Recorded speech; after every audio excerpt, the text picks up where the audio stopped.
Butuh 10 tahun buat gue bisa share 7 hal ini yang bikin gue jadi very high net worth individuals di umur 25 tahun. Dalam beberapa menit ke depan, gue akan share 7 principles yang ngebantu gue dalam ngebangun kekayaan. Dan gue yakin gak ada satupun sekolah di dunia ini yang bakal ngajarin sesuatu yang bakal gue share di video hari ini. So make sure tonton video ini sampai habis and please enjoy the ride. Never risk everything you have on a single bet. Karena ketika gue mulai 10 tahun lalu, gue tuh merintis dari nol. Dari uang angpau yang gue pakai buat jualan di sekolah, gue gak punya ruang untuk gagal. Jadi prinsiples nomor 1 gue adalah jangan pernah ngambil resiko yang berlebihan. Dan avoid disaster at all costs. Pokoknya apapun yang lo lakuin, jangan sampai ketika lo gagal, lo itu sampai bangkrut balik lagi ke nol. Kecuali lo yang nonton video ini, bokap lo konglomerat, mungkin bokap lo Antoni Salim atau Prayogo Pangestu. Artinya lo punya unlimited money, unlimited resources. Sampai ketika lu gagal, lu bisa coba lagi karena ya bokap lu simply konglomerat. Tapi kalau lu yang nonton video ini, itu persis sama kayak gue 10 tahun yang lalu. Yang keluarganya sederhana, dibesarkan secara sederhana, gak punya privilege dan gak punya warisan uang. Harusnya mindset yang kita punya, itu bukanlah pemikiran cacing naga. Karena buat orang-orang gak punya privilege, mindset cacing naga-naga itu lebih sering jadi cacing daripada jadi naganya. Jadi apa yang harus kita lakuin? Apakah kita gak boleh ambil resiko? Justru kita harus ambil resiko. Tapi yang diambil adalah calculated risk. Jadi jangan bermimpi, jangan punya halusinasi delusional di mana kita bermimpi, oh kalau kita all in tiba-tiba kita jadi miliarder. Tapi kita harus berpikir secara realistis. Kita harus bikin action plan dan skills apa yang dibutuhkan untuk kita dapetin mimpi kita. Dari step action yang kita lakuin, apakah itu untuk berinvestasi, berbisnis, bekerja, kita harus selalu hitung pros and cons-nya. Kenapa orang bisa kaya? Karena mereka ambil high risk tapi dengan uang yang kecil. Sedangkan orang tetap kaya karena mereka ambil low risk dengan uang yang besar. Pasti ada aja dari kalian yang bilang, nah Fit kan kata lu kalau mau jadi kaya dan duitnya belum banyak, harus ambil big risk. Jadi kapan waktunya kita all in?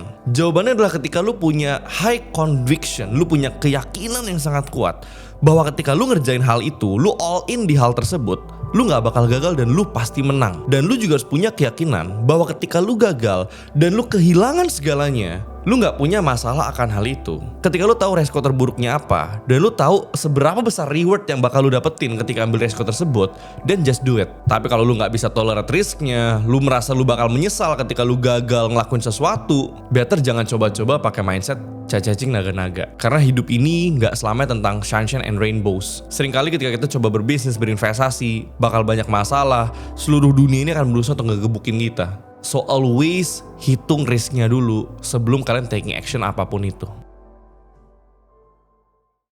Februari 2019 atau kurang lebih 7 tahun lalu, gue masih inget banget pas cut loss saham rugi 2 juta. Langsung bikin gue gak mood makan seharian. Tapi hari ini 7 tahun kemudian, mau portofolio gue hilang 2 miliar sehari, itu gak bikin gue ngerasain apapun. Kenapa bisa kayak gitu? Karena manusia itu makhluk yang paling hebat beradaptasi. Mau situasi lagi sangat baik, kayak kita menang besar di bisnis, kita jackpot di investasi, kita menikah, punya pacar, ataupun di kondisi yang sangat buruk, kita kehilangan banyak sekali uang, bisnis kita bangkrut, pacar kita selingkuh. At the end of the day, kita sebagai manusia akan balik ke base level of happiness. Dimana kita pernah merasakan highest highs, kita pernah merasakan lowest low, but at the end of the day, kita akan balik ke level stabilnya happiness. Di behavioral finance, konsep ini dinamakan hedonic treadmill. Pas beli sports car pertama gue, happy-nya luar biasa. Tapi gak sampai seminggu, udah balik jadi biasa aja. Sama halnya ketika gue hilang miliaran pertama kali di pasar saham. Rasanya kayak gue seorang pecundang. Tapi seminggu kemudian, semuanya ternyata balik lagi biasa aja. Salah satu hedonic treadmill yang paling berasa dan paling memorable di hidup gue adalah ketika gue berhasil hit milestones financials berapapun yang gue set. Mau itu ketika 1 miliar pertama, 10 miliar pertama, bahkan sampai 100 miliar pertama. Ketika gue ngeliat angka tersebut di rekening atau di portofolio saham gue, mungkin senangnya kayak cuma 10 menit yang kayak, oh iya keren, gue punya banyak uang. Tapi setelah itu ya balik lagi jadi kayak biasa. Menurut gue gak gitu ada bedanya punya 1 miliar, 10 miliar, dan 100 miliar. Jadi kalau kalian punya pikiran bahwa kebahagiaan kalian akan ditemukan setelah punya 100 miliar, punya rumah mewah, punya mobil yang bagus, percayalah walaupun lu nemuin kebahagiaan itu pasti rasanya cuma sebentar. Abis itu rasanya balik biasa aja. So the best thing that you can do adalah start to enjoy your life dimanapun kalian berada, hari ini, detik ini juga. Karena blessings dan kebahagiaan terbesar dalam hidup ini sebenarnya udah kalian punya. Kalian bangun pagi masih bisa nafas, kalian masih bisa ngeliat orang-orang yang kalian sayang. So ketika kalian bisa enjoy setiap detik kalian hidup, menurut gue itu adalah sebuah kesuksesan tersendiri. Ada satu kebiasaan unik yang menurut gue juga rada aneh, yang gue lakuin dari zaman dulu banget. Yaitu gue dulu pas gak punya uang, gue sering banget pergi ke showroom mobil mewah, datengin show unit rumah-rumah mewah. Kayak gue inget banget beberapa tahun yang lalu, mungkin di rekening gue cuma ada puluhan juta. Tapi gue berani datang ke showroom mobil mewah, yang satu mobilnya itu harganya belasan miliar. Atau ketika gue dulu pertama kali masih ngerintis, masih nabung, duit baru 1-2 miliar, gue udah datang ke show unit rumah yang harganya puluhan miliar. Dengan impian bahwa someday gue pasti bisa juga beli rumah itu. Jadi buat kalian yang masih merintis, mungkin salah satu best advice yang gue bisa kasih adalah go to the place where you are not belong. Lu cuma punya duit 100 juta, berani aja pergi ke showroom, tanya tuh harga Aston Martin atau McLaren berapa. Atau lu pergi ke perumahan mewah di BSD, lu lihat rumah yang harganya 20, 30, 40 miliar. Lu coba datang ke sana dan paksa otak lu buat mikir. Coba lu datang dan analisa, kenapa bisa ada orang yang punya duit sebanyak itu buat beli barang-barang yang mahal ini, dan ketika lu pulang ke rumah, abisin seluruh waktu lu buat pikirin gimana caranya buat bisa jadi kayak mereka juga.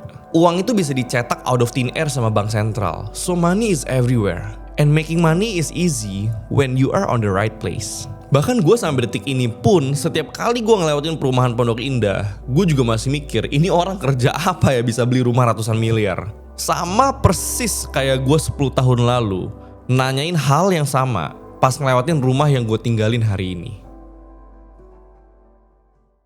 Kalau kata orang jadi kaya itu susah, menurut gue jadi kaya itu sangat mudah, tapi nggak bisa cepat. Gue yakin semua orang bisa kaya, kita cuma butuh waktu dan kesabaran. Kalau kalian investasi dan dapat rata-rata return tahunan 15%, setiap 5 tahun uang kalian itu akan double. Sekarang lu punya 1M, 5 tahun kemudian lu bakal punya 2M. Kalau lu lebih jago bisa dapat 25% per tahun, uang yang lu punya hari ini itu akan double setiap 3 tahun. Jadi prinsip untuk jadi kaya sebenarnya adalah dengan punya 2 skill. Yang pertama adalah self-efficacy, yang artinya adalah kemampuan kita untuk menciptakan suatu hal, menjual suatu hal, dan menyelesaikan masalah. Setelah punya self-efficacy, kalian juga harus investasiin dan pakai prinsip compounding interest. Ketika kalian gabungin self-efficacy sama compound interest, jadilah magic. So, jadilah orang yang bisa get things done and make things happen. Karena kita akan selalu dibayar sesuai dengan value yang kita ciptakan. Bukan ketika kita cuma tahu, planning, mikirin, tapi nggak pernah take action. Satu tips yang gue yakin kepake banget kalau kalian lagi di fase merintis. Pas awal kalian nulis goals atau bikin goals, itu jangan nulisnya ketinggian. Pas gue pertama kali doing goal settings, jadi gue siapin satu kertas, pulpen, terus gue tulis 100 mimpi gue di kertas tersebut. Yang gue tulis di kertas itu adalah gue mau punya 1M pertama. Bukan langsung gue mau punya 100M pertama. Setelah gue dapetin 1M pertama gue di 2020, di 2021 baru gue bikin goals lagi. Gue pengen punya 10M pertama di 2022. Pas gue dapetin 10M pertama di 2022, gue baru bikin plan lagi. Gue pengen punya 100 miliar pertama. Nah hari ini gue baru bikin plan lagi. Gue pengen punya 1 triliun pertama. Jadi goal settings yang kita lakuin itu harus step by step. Karena kalau dari awal goals yang kita taruh itu udah ketinggian, kita akan terintimidasi dan kita bakal takut buat take action. Yang ada kita jadi cuma berhalusinasi, kita jadi delusional. Karena kalian bayangin aja, kalau misalkan di 2017, gue langsung tulis, oh gue pengen punya 100M. Mungkin instead of termotivasi, gue malah jadi depresi. Karena goalsnya kejauhan dan gue merasa gue gak making progress. Sedangkan dalam hidup ini, menurut gue yang paling penting adalah building momentum. Dengan cara kita merasa bahwa we are making progress. Sama juga kalau kalian lagi belajar hal baru. Jangan langsung aim untuk jadi jago dalam 3 bulan. Lebih baik give yourself some time to learn, belajarlah berproses, bahwa suatu hal yang baik itu gak perlu datang dengan cepat. Banyak banget orang yang baru belajar saham, baru belajar kripto, terus mereka udah langsung berharap kaya tahun depan. Ini adalah hal paling bodoh yang pernah gue denger. Jadi terlalu banyak orang setting unrealistic expectations, setting unrealistic goals, dan mereka bingung kenapa mereka gak pernah maju dalam hidupnya. Jadi saran gue adalah start small, start slow, yang penting berprogres. Karena ketika kalian masih di bawah, kalian gak punya apa-apa, harga gagal kalian itu masih murah. Fokuslah naikin earnings power, fokuslah naikin income di bisnis dan karir kalian. Jadilah versi terbaik diri kalian, upgrade skill setinggi-tingginya, bantu orang sebanyak-banyaknya. Tundalah kesenangan, jangan baik gaya dulu. Dan invest semua yang kalian punya di sesuatu yang sifatnya compounding. Mau itu skill, network, relationship, ataupun investasi di pasar saham. Dan itu adalah cara untuk kalian bisa jadi kaya secara pasti, walaupun nggak cepet. Kalau kata Warren Buffett, investing in yourself pays the best interest. Nggak akan ada satupun investasi di muka bumi ini yang bisa ngalahin return investasi ke diri kalian sendiri. Ada satu principles yang gue ambil dari Phil Knight, foundernya Nike. If we do the right thing, we'll make money damn near automatically. Orang yang punya banyak uang itu nggak selalu karena cuci duit, korupsi, atau hal-hal ilegal lainnya. It's very possible to make money the right way. Dan gue kenal kok banyak teman-teman termasuk gue sendiri yang bikin duitnya secara legal dan kita cukup-cukup aja hidupnya. Karena balik lagi, uang itu kan tercipta karena value yang kita ciptakan. Apa nilai tambah yang kita berikan untuk masyarakat atau masalah yang kita selesaikan untuk banyak orang. Hal-hal inilah yang ngasih kita uang. Ketika lu fokus ke proses menciptakan value-nya, bukan ke duitnya, you will make more money and be happier. Sama persis kayak di investment atau di trading. Orang yang fokus kejar return setinggi-tingginya, mereka pengen cepat kaya, biasanya adalah orang yang paling cepat bangkrut. Karena mereka nggak melek sama resiko apa yang mereka ambil. Tapi orang yang enjoy the investment process, trading process, they are playing the long term game, mereka selalu managing risk, mereka selalu manfaatin compound interest. Justru secara paradoks, orang yang doing it slowly justru jadi jauh lebih kaya lebih cepat daripada orang-orang yang pengennya cepat kaya, pengennya instan. Gue tahu kalau gue ngomongin tentang proses, ngomongin tentang kerja keras, ini tuh konten yang gak menarik. Akan jauh lebih menarik kalau gue bisa kasih tahu kalian ada shortcut dalam hidup ini di mana lu gak perlu kerja keras, lu gak perlu ambil resiko, lu pasti sukses, lu pasti kaya. Dan gue gak mau kalian nonton video ini otaknya rusak. Karena percaya kalian bisa dapetin suatu hal yang baik dalam hidup secara mudah, secara instan. You need to do all the hard work. Jadi kalau kalian pengen dapetin apapun yang kalian mau dalam hidup ini, fokuslah kepada prosesnya. Fokuslah ke apa yang harus kalian lakuin buat dapetin mimpi kalian, bukan ke mimpinya.